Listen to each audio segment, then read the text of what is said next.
Сайн байцгаана уу? Grace Media төлөвлөж байна. За өнөөдөр бүгдээрээ хамтдаа нэг гоё сонирхолтой зүйлийг хий. Тэрний юу гэх юм бол ChatGPT-тэй чөлөөт мэтгэлцээ хийж үзье. ChatGPT бурхан байдаг гэж мэтгэлцээд би байхгүй гэдэг дээр хүмүүсийн хэлдэг нийтлэг аргументуудаар мэтгэлцгээд үзье. За тэгээд та хэд манаас туслаараа бүгдээрээ хамтдаа бурхан байхгүй гэдгийг ChatGPT-гийн эсрэг баталж чадах нь үгүй үзцгээе. За сайхан new chat дарлаа. За тэгээ заавраа хэлнэ. За хоёулаа сайхан мэтгэлцэнэ. Сайхан мэтгэлцэн. Чи бурхан байгаа гэдгийг батал. Би харин байхгүй гэдгийг батлая. Бэлнэ. Бэлэн байна. Хүндэтгэлтэй логиктэй аль талдаа сайн хамгаалсан мэтгэлцээ хийе. Би бурхан байдаг гэсэн байр суурийг хамгаална. Харин чи бурхан байдаггүй гэдгийг хамгаална. Эхлэхийн өмнө миний үндсэн байр суурь. Орчлон ертөнц эхлэлтэй мэд харагддаг. Эхлэлтэй зүйл шалтгаантай байх ёстой. Орчлонгийн шалтгаан нь орон зай, цаг хугацаанаас ангид байх ёстой. Амьдралын нарийн тохируулга, fine tuning, ухамсар, ёс суртахууны объектив мэдрэмж зэрэг нь цэвэр санамсаргүй материалтай тайлбарлахад хэцүү шууд эхлүүлж байгаа юм байна энэ ч одоо. Үндсэн заавар өгөөгүй юу? Эхлэе гэж хэлээгүй штэ. Хогшоо. Хэлээгүй штэ. Шүтэ чи одоо аль болох ойлгомжтой хариулаарай гэж. Тэгэх юм бол бид нарт бас амархтай. За дөрмөө ингэж тавь. За ойлголоо. Яарад opening statement хийчлээ явуулчлаа гэж. Тэгвэл дөрмөө ингэж тохироё. Нэг нэгээрээ аргумент тавина, нөгөө нь хариу барина. Богино меме стайл биш, бүтэн логик тайлбартай ярив. Хөв хүн рүү биш санаа руу дайрна. Би ингэж мэдэрдэг гэхээс илүү reasoning ашиглая. Чи бэлэн, чи эхэллээ гэвэл би анхны аргументаа гаргана гэж байна. За бүгдээр эхлэх үү. За яах нь вэ? За ер нь бурхан байхгүй гэж та юу гэж бодож байна? Би бол жишээ нь бурхан байхгүй гэх юм бол хамгийн түрүүнд бид нар харахгүй байгаа гэдгээр эхлээд үзье те. За эхлэе. Гэхдээ эхний аргументыг би хэлнэ те. Бид бурханыг харахгүй байна. За ингээд нэг асуулт үзье яах нь вэ? За би мэдээж ChatGPT-г хэлсэн юмыг та бүхэнд уншиж өгнө. За ингэж байна. За ChatGPT-г хоолгоор унших уу яах вэ? Энэ бол маш нийтлэг бөгөөд хүчтэй асуулт та. Гэхдээ харагдахгүй учраас байхгүй гэсэн дүгнэлт логикийн хувьд заавал үнэн болдоггүй. Жишээ нь бид таталцлын хүчийг нүдэрээ хардаггүй, ухамсарыг жинлэж өнгөөр ялгаж чаддаггүй. Хайр логик, тоо ёс суртахууны хууль зэргийг шууд нүдээр хардаггүй. Гэхдээ бид тэдгээрийн нөлөөг хардаг учраас бодит гэж үздэг. Тиймээс бурхны асуудал дээр гол асуулт нь бурхныг шууд харахгүй байна биш. Харин бурхны оршин байгааг заах хангалттай уул мөр шалтгаан нотолгоо байна уу гэдэг. За би эндээс аргумент гаргана гэдэг. ChatGPT аргумент гаргаж байна. За орчлон ертөнц яагаад огт юу ч бишээс харин ямар нэгэн зүйл байдлаар оршиж байна вэ? Огт юу ч бишээс ямар нэгэн зүйл байдлаар оршиж байна вэ? Шинжлэх ухаан Big Bang-аар орчлон эхлэлтэй байж магадгүйг харуулдаг. Харин эхлэлтэй зүйл шалтгаантай байдаг гэсэн ойлголт бидний өдөр тутмын үндсэн логик юм а. Тэгвэл цаг хугацаа, орон зай, материйг бий болгосон шалтгаан өөрөө эдгээрээс ангид байх шаардлагатай болно. Тэр анхдаг шалтгааныг хүмүүс бурхан гэж нэрлэдэг. Тиймээс харагдахгүй гэдэг нь автоматар байхгүй гэсэн үг биш. Олон бодит зүйлс шууд харагдахгүй ч нөлөөгөөрөө танигддаг гэж байна. За тэр үнэ. Гэхдээ энд нэг юм хэлээд байгаа байхгүй юу? Эхлэлтэй бүхэн шалтгаантай байдгаа гэдэг нэг тийм нэг хэлээд байна те. Эхлэлтэй бүхэн шалтгаантай учраас бурхан тэр өөрөө шалтгаан болов гэсэн нэг тийм аргумент гаргаж яриад байна л та. Гэхдээ эхлэлтэй бүхэн шалтгаантай гэдэг нь бидний бодол биш үү унчнаа. Шалтгаангүйч байж болох гэдэг Монгол ах нарын хэллэгийг ашиглая. Тийм ээ энэ бол сайн эсэргүүцэл. Чи яг философийн хамгийн төв хэсэг рүү орж ирлээ гинэ яа. Эхлэлтэй бүхэн шалтгаантай гэдэг нь математик шиг 100% батлагдсан хууль биш яг зөв. Энэ бол бидний логик болон ажиглалтаас гарсан суурь юм. Өөрөөр хэлбэл бид амьдралдаа юм гинэж шалтгаангүйгээр бий болохыг хизээч ажигладаггүй зөв. Байшин байвал барьсан хүн байдаг. Код байвал программист байдаг, зураг байвал зураач байдаг. Тиймээс юунаас ч бишээс ямар нэгэн зүйл гарч ирдэггүй гэдэг ойлголт маш суур логик болдог. За байж болох юм. Харин чиний хэлж байгаа магадгүй орчлон ертөнц өөрөө шалтгаангүй оршиж болно гэдэг нь боломжийн философийн байр суурь. Гэхдээ энд нэг асуудал гарнаа. Хэрвээ орчлон шалтгаангүйгээр оршиж чаддаг юм бол яагаад бурхан шалтгаангүйгээр оршиж болохгүй гэж. Өөрөөр хэлбэл атеист байр суурь ихэвчлэн ямар нэг зүйл заавал eternal self existing байх ёстой гэдэг дээр очдог. Теист хүн eternal зүйл нь eternal гэдэг нь мөнхийн зүйл нь ухамсартай бурхан байсан гэдэг. Атеист хүн тэр eternal зүйл нь матери эсвэл физикийн хууль байсан гэдэг. Тэгэхээр мэтгэлцэн яг энд нарийсдаг. Анхдагч бодит зүйл нь ухамсар уу эсвэл сохор матери уу гэдэг асуулт руу ордог. Тэгэхээр энэ нь яг та одоо жишээ нь матери явж байгаад ухамсаргүйгээр ингээд дэлхий бий болох боломжтой юу, боломжгүй үстэй л гэдэг юм байна л да. Байшаа өөрөө баригдахгүй, цаг маг өөрөө бий болдоггүйтэй адилхан юм биш үү гэсэн нэг тийм ойлголтыг яриад байна. За энийг хэдүүлээ жоохон өөр сэдв рүү шилжүүлвэл яах вэ? Бурхан байхгүй гэх юм бол юу гэх вэ? Бурхан байхгүй яагаад гэвэл зовлон. Зовлон гээл та. Бурхан байхгүй. Яагаад гэвэл энэ хэрвээ байсан бол бид нар яагаад энэ дэлхий дээр зовоод байгаа юм бэ? Энэ бол бас зөвхөн асуулт шүү дээ. Зовоод байгаа юм бэ? Бүх зовлонг эцслээд энэ дэлхийн муу муухайг байхгүй болгочих жолоогүй мó. Энэ бол бурханд идэхтэй холбоотой хамгийн хүчтэй аргументуудын нэг гинэ. Хэдүүлээ хүчтэй аргументыг л гусаад байгаа юм биш үү? Философчид үүнийг evil suffering problem гэж нэрлэдэг. Чиний хэлж байгаа логик юм. Хэрвээ бурхан бүхнийг чаддгийн бол зовлонг зогсоож чадна. Хэрвээ бурхан төгс сайн бол зовлонг зогсоохыг хүснэ. Зөв. Тэгэхээр энэ айгүй гоё юм биш үү манахаараа. Хэрвээ бурхан бүхнийг чаддаг бол зовлонг зогсоож чадна. Хэрвээ бурхан төгс сайн бол зовлонг зогсоохыг хүснэ. Гэтэл зовлон байдаг. Тэгэхээр ийм бурхан байхгүй ч магадгүй гэсэн ойлголт. Энэ бол маш ноцтой асуулт та. Шууд бултах боломжгүй. Гэхдээ тест талаас хэд хэдэн хариу байна гинэ. За одоо яах нь харъя. За нэгдүгürt эрхчлөө гэдэг асуудал. Хэрвээ бурхан жинхэнэ хайртай, жинхэнэ сайн хүмүүсийг хүссэн бол хүмүүс сонголттой байх хэрэгтэй болно. Харин сонголт байгаа газар муу зүйл хийх боломж заавал гарч ирнэ. Чөлөөт сонголттой холбоотой тайлбар юм байна л та. Жишээ нь хайр хүчээр байж чадахгүй. Сайн хүн байх нь сонголт байх ёстой. Робот шиг програмд хүмүүс бол жинхэнэ ёс суртахуун биш ээ. Тийм байна. Тэгэхээр алуурчин, уралт, дайн, хүчирхийлэл зэрэг ихэнх муу зүйл хүний буруу сонголтоос гардаг. Хоёрдугаарт зарим зовлон хүнийг өөрчилдөг. Хүмүүс өрөвч болдог, гүн ухаантай болдог, бардам зан нь хуугардаг, бусдыг ойлгодог болдог. Энэ нь зовлон сайн гэсэн үг биш ээ. Харин зовлон дундаж утга байж болно гэсэн санаа гэж байна. Хэрвээ объектив муу зүйл гэж үнэхээр байдаг юм бол объектив сайн гэсэн стандарт байх ёстой. Өөрөөр хэлбэл энэ зүйл буруу гэж үнэхээр хэлж байгаа бол зөв ба буруугийн бодит хэмжүүр хэрэгтэй болно. Теистүүд энэ ёс суртахууны суурийг бурхантай холбодог. Гэхдээ би чамтай нэг зүйл дээр санал нийлнэ. Зовлон бол итгэлт хамгийн хэцүү асуудал. Ялангуяа хүүхдийн өвчин, дайн, шудраг бус өгүүлэг гэх мэт. Тэр зүйлс дээр яагаад гэж асуух нь маш ойлгомжтой гэсэн. За тийм байна. Энэ гэхдээ бас нэг юм объектив муу, объектив сайн гэсэн ойлголтуудыг гаргаж ирж байгаа юм байна. Яг муу, сайн гэсэн ойлголтыг ер нь хэн гаргаж ирсэн, яагаад тогтсон гэдэг дээр. Хэрвээ бурхан байгаа бол муу, сайн гэсэн ойлголт давхар байгаа гэж л хэлэх гээд байгаа гэсэн үг юм байна л да. За энийг тодруулчихъя ер нь төхөө. Objective good and evil гэдэг нь хүний бодол, соёл, санал бодлоос үл хамааран үнэхээр зөв эсвэл буруу байдаг зүйлс бий юу гэдэг асуулт. Жишээ нь хүүхдийг зугаацахын тулд томлох нь буруу. Хүчингийн хэрэг буруу. Гэмгүй хүнийг санаатай алах нь буруу юу? Буруу. Ийм зүйлсийг бид ихэвчлэн надад таалагдахгүй байна гэж биш. Харин энэ үнэхээр буруу гэж ярьдаг. Энд ялгаан чухал. Хэрвээ ёс суртахуун зүгээр л хүний санаа бодол бол нэг хүн зөв, нөгөөд нь буруу байж болно. Зөв. Эцсийн дүнд Гитлер миний бодлоор зөв гэж хэлэхэд хэрвээ зөвхөн миний бодлоор зөв гэж хэлэх юм бол гэж байгаа юм биш үү? Бид үгүй ээ. Чи объективаар буруу гэж хэлэх сөөргүй болно гэсэн үг. Хэрвээ сайн муугийн ойлголт байхгүй бол тест аргументын санаа, тест гэдэг нь бурхан байгаа гэж үзэж байгаа хүмүүсийг хэлж байгаа шүү. Тест аргументын санаа нь объектив ёс суртахуун үнэхээр байдаг бол тэр нь зүгээр химийн урвал эсвэл хувьслын ашиг сонирхлоос илүү гүн ихсруулжтай байх ёстой. Өөрөөр хэлбэл матери өөрөө чи ингэх ёстой гэсэн moral obligation байж чадах уу, гаргаж чаддаг уу? Бурханд итгэдэг хүн ёс суртахууны эцсийн стандарт нь бурхны мөн чанар гэж үздэг. Атеист хүн ихэвчлэн бурхангүй үзэлтэй ихэвчлэн ёс суртахуун нь хувьсэл, нийгмийн гэрээ, хамтын ашиг, эмпати зэрэгс үүссэн гэдгээ. Тэгэхээр мэтгэлцэн ёс суртахуун үнэхээр объектив үү эсвэл хүмүүсийн бүтээсэн систем үү гэдэг дээр ирдэг. Яагаад хүмүүсийн бүтээсэн систем байж болохгүй гэж. Энэ бол атеист философийн хамгийн хүчтэй тайлбаруудын нэг. Чиний хэлж байгаа санаа ерөнхийдөө ёс суртахуун бол Тэнгэрээс унсан зүйл биш.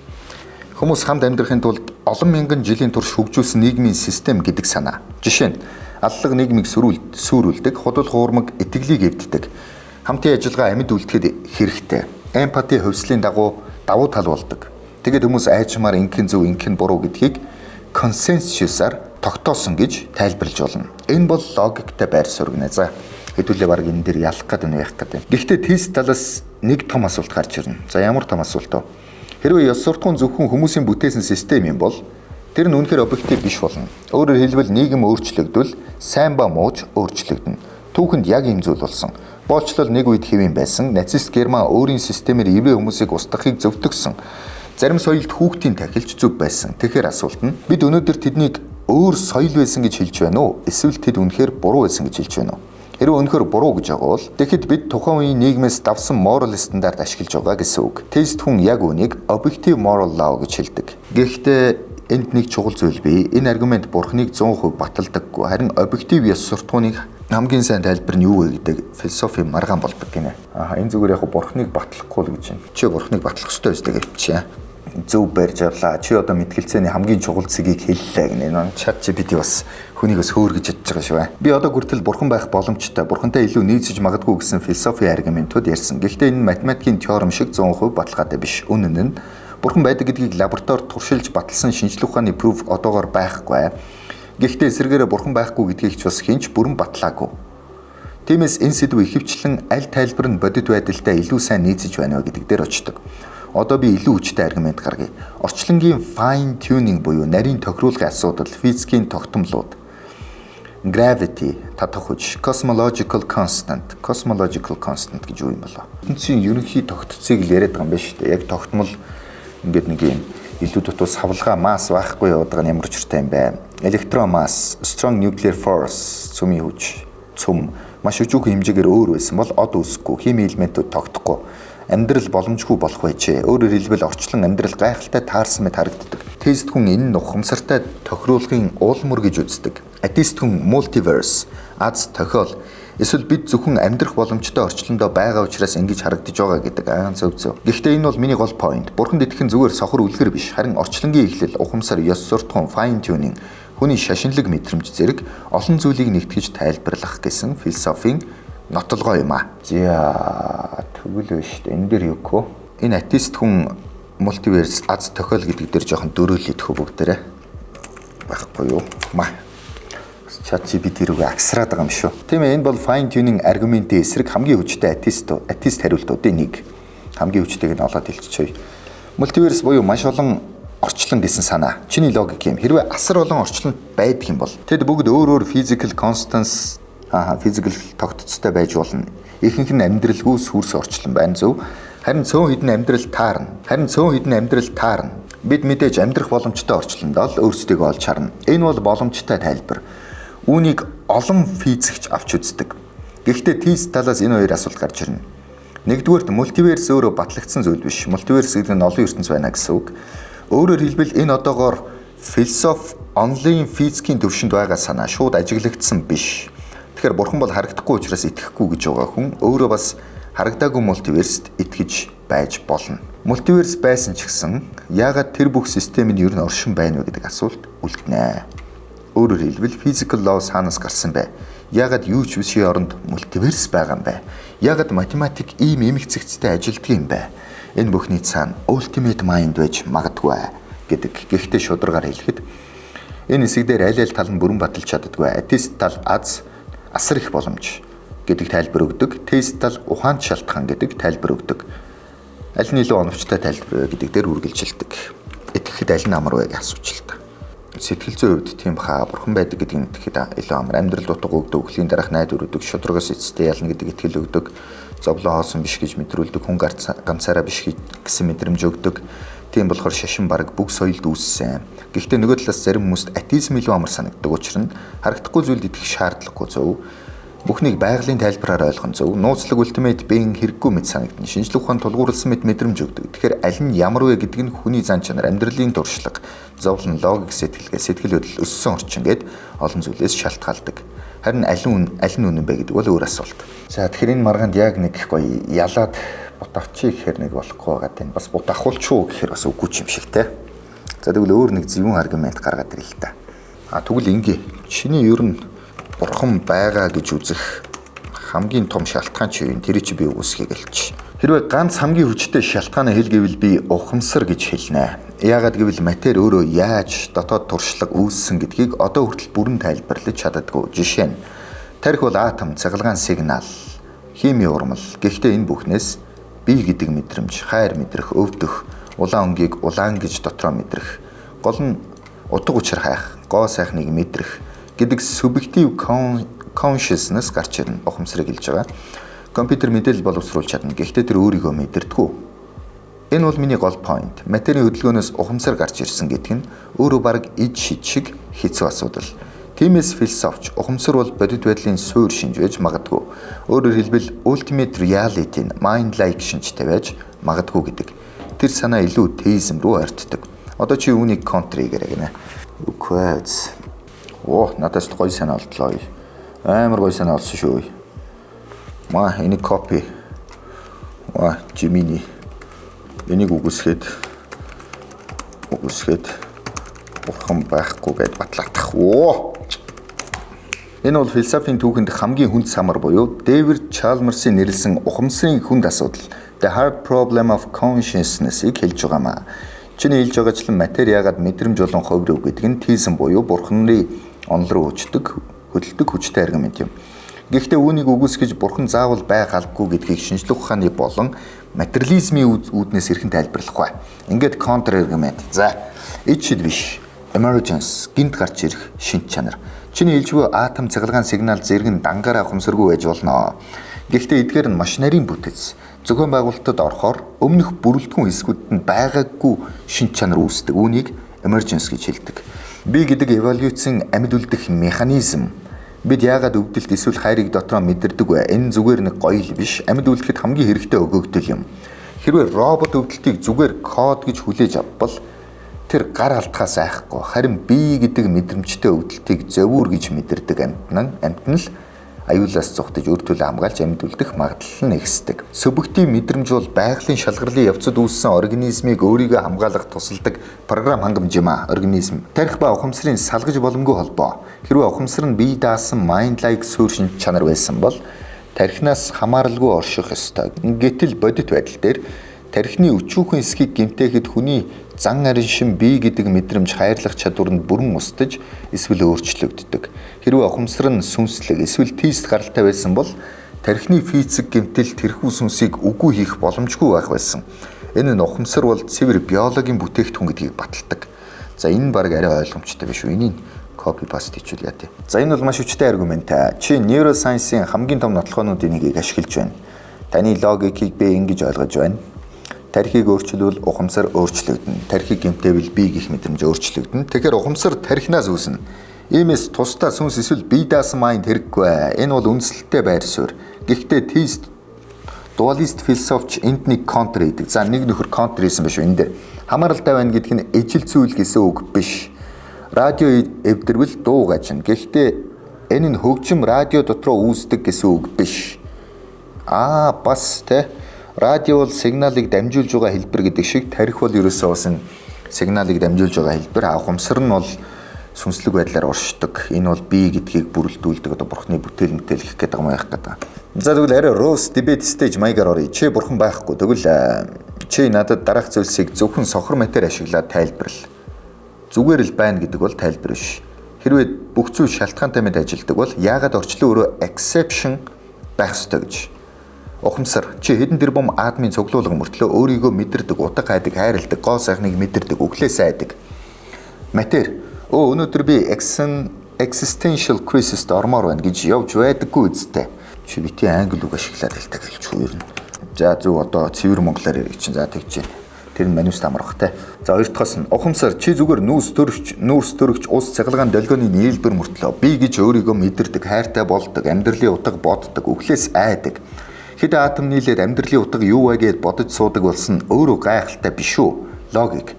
Хэрвээ хүний тархин зөвхөн амьд үлдэхийн тулд хөгжсөн бол чиний бодол үнэн гэдэг чи яагаад итгэж байгаа юм бэ? Байгальд үнэн байх шаардлагагүй. Зүгээр л амьд үлдэхэд л ашигтай байх хэрэгтэй. Тэгвэл чи атеизм хүртэл. Тэгвэл чиний атеизм хүртэл зүгээр л амьд үлдэхэд хэрэгтэй тархины механизм байж болохгүй юу гинэ? Зөв хэлж шүү. Сайн ба мó чи өнөхөр гимгүү хүүхдийг тамлах нь буруу гэдгийг бодитоор буруу гэж үздэг үү? Хэрэг тийм бол атом молекул яаж ингэж болохгүй гэдэг ёс суртахууны хууль гаргаж байгаа юм бэ? Чулуу химийн урвал хоёрт сайн хүн бай гэдэг ойлголт байхгүй шүү дээ. Орчлонгийн нарийн зохион байгуулалт орчлон математиктай хуультай ойлгогддог, амьдралд яг таарсан байдаг. Тэгээд чи энэ бүхэн сохор азгийн энэ яг цөлөөс бүрэн ажиллагаатай компьютер болоод салхи тоос нийлээд өөрөө бүтчих гэж байгаатай адилхан сонсогдож байгаа үстэй. Миний гол санаа бурхныг микроскопоор харуулж чадахгүй. Гэхдээ орчлонгийн олон зүйлийг нийлүүлж харахаар ухаанд их сурвалж байна гэдэг нь зүгээрээ санамсаргүй тохиолдол гэдгээс илүү утгатай тайлбар шиг харагдаж байгаа үстэй гинэ. Юу гэнэ энэ мулч баш. За юуко. За чи одоо хүчтэй контрич байна. Манига магтаастай. Тийм ээ, хөвслийн онол, хүний бие, тарих, зан төлөв, нийгмийн зан чанар яаж аажмаар хөгжсөн байж болохыг маш сайн тайлбарладаг. Үүнийг тестүүд хүртэл бүгд үгүйсгдэггүй. Олон хүн бурхан хөвслийн процессыг ашигласан байж болно гэж хүртэл үздэг. Гэхдээ миний асуулт хөвслийн тухай биш. Миний асуулт бол хөвсөл өөрөө яагаад ер нь ажилтдаг хуультай орчлонд байдгийг бэ гинэ. Хөвсөл өөрөө яагаад ер нь ажилтдаг хуультай орчлонд байдгийг бэ? Тэгээд одоо ажилтгүй хуультай орчлонд байх байсан юм уу? гэж хариулж байгаа. Өөрөөр хэлбэл математик яагаад байдаг юм бэ? Байгалийн үйл яагаад тогтвортой юм бэ? Ухамсар яагаад субъектив мэдрэмжтэй болсон юм бэ? Үнэн утга ёс суртахуун гэдэг ойлголт яагаад гарч ирвэ? Чи хэдэн сая жил хөгжсөн гэж хэлж болно. Гэхдээ тэр бол процессыг тайлбарлаж байна. Харин яагаад ийм бодит байдал өөр ерөөсөө оршин байна гэдгийг бүрэн тайлбарладаггүй. Учир нь чи бас ухамсар санамсаргүй материас гарсан. Орчин шалтгаангүй байж болно. Ёс суртахуун эцсийн сөөргөө амьдралын эцсийн утгагүй байж болно гэдгийг хүлээн зөвшөөрч байгаа. Тэгэхээр хоёр тал хоёулаа эцсийн бодит байдлын талаар философи дүгнэлт хийж байгаа хэрэгэ гэсэн байна. За энэ амьдралын утга мутга гэсэн юм яриад унлаа шүү. Тэгэх юм бол амьдралын утгаар нь гоё дөрүл явчих л да. Амьдралын утга байгаа гэж чи яагаад бодоо? Шудраг бос ноёлж байхад хэн энд утга учрыг хайгаад явж байдгийг шоо. Бурхан байсан бол эднэрийг зохицуулах байсан шүү. Энэ бол маш хүчтэй, маш хүний асуулт гэнэ. Маш хүний асуулт гэдэг чинь юу гэсэн юм бэ? Чиний хэлж байгаа зүйл үнэн дээ. Дэлхийн ийм эвдэрхий шудраг ус байхад сайн бурхан байгаа мэт харагдахгүй байна гэдэг санаа. Тэгээд үнэн шүү дээ. Сайн хүмүүс зовдөг, муу хүмүүс заримдаа ялдаг, хүүхдүүд өвддөг, дайн гардаг, шудрагаас олон удаа ялагддаг. Хэрвээ хүн зөвхөн энэ бүхнийг хараад ямар ч удирдагч алга гэж дүгнвэл би тэрийг логикгүй гэж хэлэхгүй. Гэхдээ би чамаас нэг юм асуулт асууна. Энэ шудраг ус гэж хэлж байна. Яагаад шудраг бус гэж? Хэрвээ орчлон сохор матери, амьдрал зүгээр биологийн осол, хүн зүгээр өндөр өгдсөн амьтан бол тэгээд аллах, хайр, уралт, эндрэл гэдэг нь ердөө химийн урвалын өөрөөр хэлбэр биш гэж юу? Тэгвэл шудрагаас байх ёстой гэсэн тэр гүн мэдрэмж хаанаас гараад байгаа юм бэ? Чи ер нь яагаад тэрийг хүсээд байгаа юм бэ? Миний point бол хүмүүс яагаад ийм хүчтэйгээр утга хүсдэг, утга учир хүсдэг, мөнхийн шудрагаас хүсдэг, хайр, бодит байхыг хүсдэг, муу гүнхээр буруу гэж мэдэрдэг юм бэ? Тест хүн энэ нь хүн зүгээр амьд үлдэх машин биш гэдгийн уулмөр гэж үздэг. Гэхдээ чи бас маш чухал асуулт гаргаж ирлээ. Хэрвээ бурхан байгаа бол яагаад одоо шууд оролцохгүй байгаа юм бэ? Энэ асуултанд үнэндээ хинч бүрэн төгс хариулж чаддаггүй. Шашинч, философч. Энэ дээр бүрэн дуугүй болдог үе бий. Тийм болохоор олон хүн итгэлээ алддаг, уурладаг, эргэлздэг, тэр нь ойлгомжтой. Гэхдээ тест байр суурнаас бурхан байхгүй гэдгийг автоматар батлахгүй. Хэрвээ бурхан байгаа бол бид бүрэн ойлгохгүй тийм зург байж магадгүй гэдэг хариу өгдөг. Библи юу гэдгийг энэ дээр. Тийм ээ, Библи энэ асуудлыг маш их ярьдаг. Сонирхолтой нь Библиэлд хүмүүс яг чам шиг асуулт асууж бурхантай хүртэл маргадаг. Жишээ нь Book of Job гэдэг ном дээр би бүх хөрөнгө алддаг, хүүхдүүдээ алддаг. Йов гэдэг шудраг хүн бүх хөрөнгө алддаг, хүүхдүүдээ алддаг, өвчин тусдаг. Тэгээд яагаад гэж бурхнаас асуудаг. Тэр бүр бурхан шудраг юм бол яагаад ингэж байгаа юм гэж гомдолдог. Мөн Дуулал гэж номон дээр Давид хаан хүртэл муу хүмүүс яагаад цэцэглээд байдаг юм бэ гэж асуудаг хэсэг бий. Ариун Библи 2013 орчуулгаар. Учир нь би бардам хүмүүсийг атаархав. Хорон муу хүмүүсийн амгаланг харав. Өөрөөр хэлбэл Библи амьдрал ойлгомжтой. Бүгд шудраг гэдэггүй гэсэн байх шүү. Харин ч шудраг ус зовлон эргэлзээ бурханд уурлах мэдрэмж гэдгийг маш бодитоор гаргадаг. Хамгийн сонирхолтой нь Библиэлд итгэлтэй хүмүүс хүртэл бурхнаа та хаана вэ гэж асуудаг. Тэгэхээр Библи дотор хүртэл энэ тэмцэл байдаг гэсэн үг гэж шүү дээ.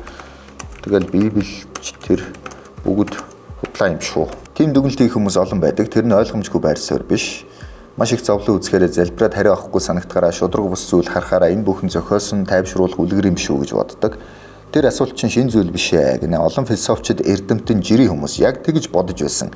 Гэхдээ нөгөө талаас зарим хүмүүс яг эсрэгээр нааддаг. Тэд хэрвээ Библи зүгээр суртал ухуулгын үлгэр байсан бол яагаад өөрийн баатруудаа ийм сул дорой эргэлзээтэй аимхай нүгэлтэйгээр бичих юм бэ гэж асуудаг. Баатруудынхаа мууг яагаад бичнэ гэж хэлсэн юм байна л та. Хэрвээ суртал ухуулга байсан бол жишээ нь Библиэлд Давид хаан завхаардаг, Петр яагаад Есүсийг үгүйсгдэг, Йов бурхантай маргалддаг, Шавнар эргэлздэг, хүмүүс бурханд уурладаг. Өөр шашны домог дээр баатрууд нь ихэвчлэн төгс шахуу байдаг. Харин Библиэлд хүмүүс маш бодит харагддаг. Мөн Jesus Christ-ийн тухайд түүхчдийн дунд Есүс гэдэг хүн үнэхээр амьдарч байсан, цовдлогдсон, Шавнар нь түүнийг амилсан гэж үнэхээр итгэж байсан гэдэг дээр өргөн санал нийлдэг. Харин үнэхээр амилсан уу гэдэг дээр маргаа эхэлдэг. Атеист хүн домог хий үзэгдэл сэтгэл зүйн нөлөө байсан гэдэг. Христ итгэгч хүн үнэхээр амлилт болсон гэдэг. Гэхдээ эндээс цааш Библи худлуу гэдэг нь ганц өгүүлбэрээр шийдэгдэхгүй. Харин түүх, философи, хувь хүний туршлага, итгэл нотолгоо бүгд олдсон том асуулт болдог. За бурхан байгаа юу үгүй юу гэдэг дээр бас яриалах юм байна. Гэхдээ ямар ч бас нэг хэдэн асуулт асуулаа.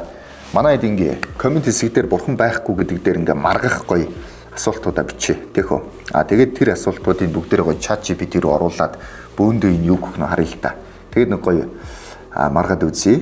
Тэгээд дараагийн дугаараар бас бүгдээрээ энэ Библи өмнө үү гэдэг талаар бас гоё маргаж үзье. Grace Media байла. Сонирхолтой байсан гэж найдаа. Subscribe мартваа.